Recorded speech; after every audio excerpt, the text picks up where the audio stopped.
Hey guys, welcome back to my channel. Fireborn Reads. I'll be doing my September books I read video. So before I begin, I do want to say once again that this video is not meant to be a comprehensive wrap-up video. Hence, this is why I call this video Books I Read, because I just want to highlight a few of the books that I read this past month. So very quickly going over some of the stats here.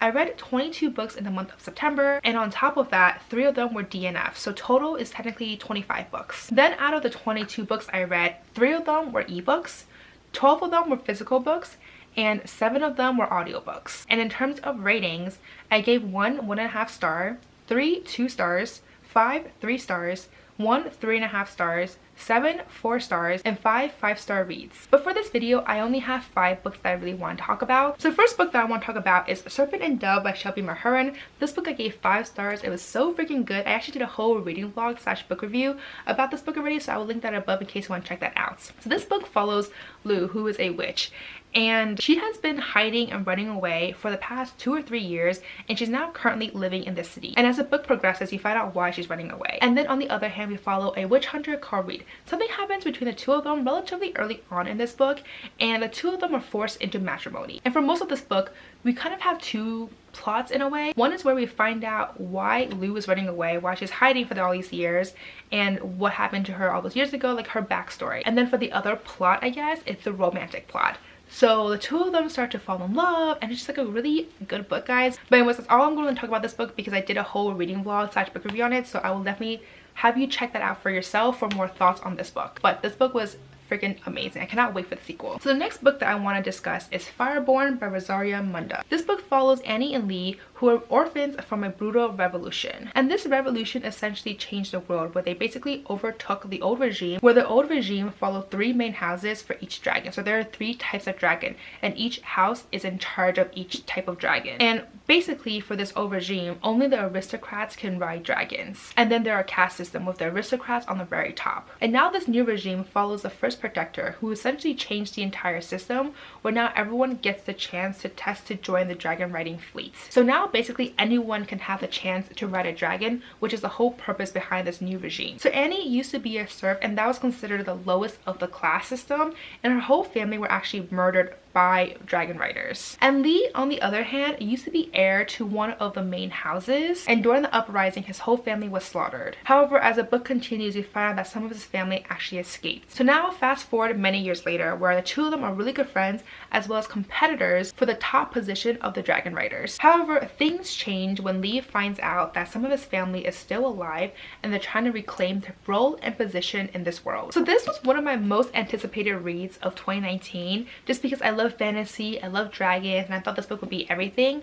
But it wasn't a bad book, it was just not great. I gave this book 3 stars. The first half of this book was just so slow, and I couldn't really care too much about the characters, whereas the second half was much better, and it was definitely more entertaining and engaging. And this book follows 2 POVs, one is Annie, one is Lee, and Annie's POV was so boring. Like, she was such a bland character, and I wouldn't say that her character was interesting until the very end of this book. And in a way, I guess it was a reflection of her previous class status. But at the same time, I was just like, I just could not care for her character at all. And for a book where she's basically half of this book, it was really hard to get through. Whereas for Lee, I feel like his backstory and his current struggles with the fact that his family is still alive, or some of his family is still alive, and he's deciding if he wants to stay with this new regime or he wants to go back to the old regime, I found that struggle to be so much more riveting. And so his POV, while it wasn't amazing, at least it felt a lot stronger compared to Annie's. But the biggest problem I had with this book was the romance. So this is a YA fantasy, and romance usually plays a very big role in here. But in this case, Annie and Lee's relationships were more of a sibling bond, or even just really good friends. So for them to have any sort of romantic inkling to one another just felt really forced and really awkward, and it was just not done well. I actually think that this book would have been stronger without the romance in it, or if there had to be romances, at least have them find their own partners, I guess, than the 2 of them. And then in terms of the plot, I just didn't really care too much for it, because it was very political heavy, which I didn't really expect, nor did I really care too much about. I mean, granted, it was kind of interesting to see what exactly are like the hidden agendas for each of the regime, and finding out which regime is actually better, because both of them definitely had their flaws.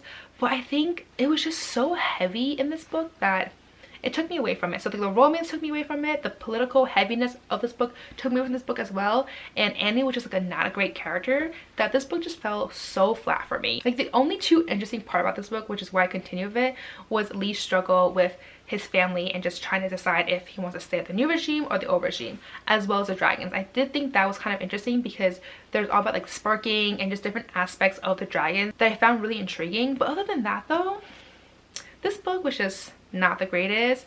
So I don't think I will continue with the series because I just couldn't really care too much about it. Then the next book that I want to discuss is Bone Houses by Emily Lloyd Jones. So this book was really good. I gave this book 4 stars. This book follows a young girl called Rin, who is basically the sole caretaker of her 2 younger siblings, as well as a gravedigger for her small village. However, she's not your regular gravedigger, and her village is a little bit different than other villages. And that is because the corpses that she buries do not stay dead. And these corpses are known as the Bone Houses. And according to legend, they are the result of a fairy curse. And for some reason, they no longer stay in the forest, which is where they used to dwell. And because of that, the Bone Houses start to attack more frequently as well as more violently, which in turn causes the village to be in danger. Which also means that Rin's siblings are in more danger. And one day, a boy called Ellis arrives at the village. And for most of his life, he has lived in constant pain due to an old shoulder injury. And he is also a map maker who has come to this village to basically go through the forest to get a lay of the land. And so because of that, he goes and asks Rin to help him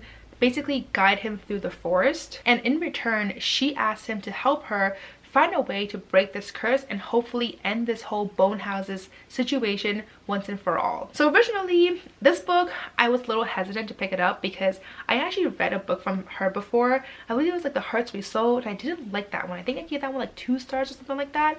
So I was hesitant about this book, but this book was much better than I had ever anticipated. I loved reading about Rin, and I loved reading about her constant struggle with trying to take care of her siblings, as well as the fact that they constantly have some sort of financial issue. I also really like reading about the Bone Houses and learning why they existed, and the writing in the world was actually really beautiful, which is kind of weird when you think about it because this book is literally about zombies. Yet somehow the world that she created, the writing style was just so beautiful, and I definitely did not get the impression that I was reading about zombies for most of this book, even though I knew logically it was about zombies. And there's also a romance in this book, which I mean, it's a YA fantasy end of the day, so there's a romance. But I thought it was done really well. It wasn't in your face, it's very subtle, and it didn't take me away from the book. And I just like reading about how Ellis and Rin went from strangers to friends to something more. And the only part that I was super disappointed by was the whole fairy aspect. So this whole curse about the Bone Houses came from a fairy curse. And before going to this book, I kept hearing there's gonna be fairies in here, there's gonna be fairies in here, and I was like, yes, fays, I love that. Were there fairies in here? I mean, the shortest blurb about them, guys. So I was so disappointed, guys. I thought I was in it for some zombies and fairies, but that was not really what this book is about. It pretty much had zero to do with fairies. Like, they showed up for the shortest period of time, guys, and it was just not satisfying at all. But other than that though, I really like this book, and it's a really great standalone as well. So the next book that I want to talk about is The Whisper Man by Alex North. So this book is a super eerie thriller. It follows a man called Tom and his son called Jake, who decides to move to a new town to get a fresh start after his wife or his mother dies. However, the town that Tom and his son moved in has a very dark past. About 20 years ago, a man called Frank Carter was finally captured after abducting and murdering children, and he was dubbed as the Whisper Man because he was notorious for whispering to children through the windows at night. I mean, doesn't that already sound so creepy, guys? It sounds so creepy. Can you imagine like going to bed at night and suddenly you hear some like whispering outside your window? Unfortunately, right before they move there, a young boy gets abducted, and people are quick to realize the similarities between this abduction and that of the Whisper Man's 20 years ago. And so this book also follows the POV of 2 detectives as they try to solve this case and find the culprit as soon as possible before it's too late. So this book was honestly one of the creepiest books I have ever read, but I did really enjoy it and gave this book 4 stars. I mean, I think we can all agree that there's something so eerie and so creepy about someone whispering through your window in the middle of the night, and add the fact that there are little children to boot, that is just so freaking creepy to me. But one of my favorite parts about this book was actually the characters in terms of their relationship, especially between Tom and his son Jake. For a thriller novel, I do think that usually characters are not the strongest aspect of it because the whole story is about the plot. Like, that is the strongest suit. But in this book, I think the characters were actually really well developed. And I really like how this book included both Tom and his son Jake's POV, because you really start to understand them a little bit more and their struggle to relate with each other, especially after his wife / his mom's death. Another factor that I really liked about this book was how this book slowly revealed certain elements to it, which actually made the book so dynamic and so surprising. However, despite how much I enjoyed this book, I did end up deducting 1 star because of the reveal. And the reason why I say that is because the culprit at the end was just so disappointing, and I will beep this out because I have to say it, but I will beep it out because there's no spoilers, because the author did the whole and that annoys the shit out of me because I was like, anyways, though, that's all I can say about this book. But other than that, though, I did really enjoy it. Like, the atmospheric writing, the premise, the escalation of this book, and the journey of trying to find someone was really well done. It's just the end revealment was just not the greatest. Anyways, the final book that I want to discuss in this video is Aurora Rising by Amy Kaufman and Jay Kristoff. This book, guys, was so freaking good. So this book is a sci-fi novel that follows a group of cadets. This book starts out with Tyler the morning of the ceremony where he actually goes and picks the members of his squad. And rather than getting ready, chilling before this big ceremony, he decides to go on a test flight. And in the middle of that flight, he gets the signal of a distress call. And of course, he decides to go and answer this and ends up rescuing a girl called Aurora, who has been trapped in Cairo's sleep for the past 200 years on a spaceship that has been missing for centuries. And because he decides to save this girl, he does not make it back in time for the ceremony, so he ends up with the dregs for his squad. But honestly, the dregs were not really the dregs because some of the squad members were actually his best friends and his siblings, like his sister, but some of them were definitely the dregs of society, I guess, at least in terms of they're the last ones picked. Like, no one wanted them. But anyways, unfortunately, his squad is the least of his problems, because apparently Aurora, the girl that he has saved, might be the catalyst for a war that has been brewing for millions of years. And as the book continues, his misfit of a squad goes on a mission which ends up being so much more as they uncover secrets, an ancient alien species, and just so much more. Like I already said, guys, this book was so freaking good. I give this book 5 stars for sure. The highlight were definitely the characters. I just love how diverse everyone was in terms of their ethnicity, to sexualities, to disabilities, to even alien species. But the one thing I can't say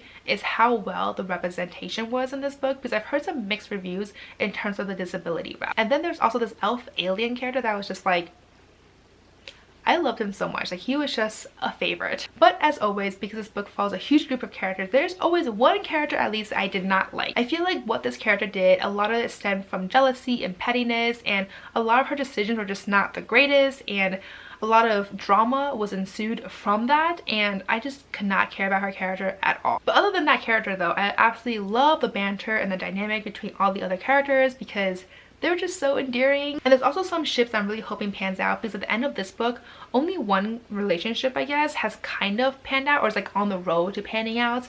And there's another one that I really ship that I hope pans out. I'm hoping that the second book, the sequel, will kind of shed some light on that relationship, because I am like, please let this happen. It needs to happen. I also really like reading about how all these characters came together to overcome these obstacles despite their initial misgivings about each other. But other than the characters, I also really like the world and the plot. It was just really fast paced, and there were just so many plot twists and turns that I did not expect at all. And the ending, guys, was just the craziest ending that I had ever imagined. Just did not expect that. It came out of nowhere, and I have so many questions for the sequel, guys.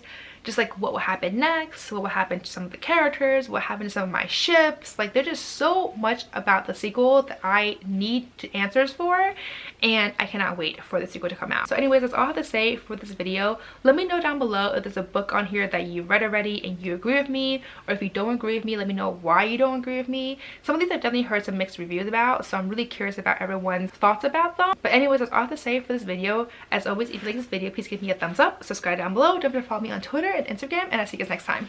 Bye!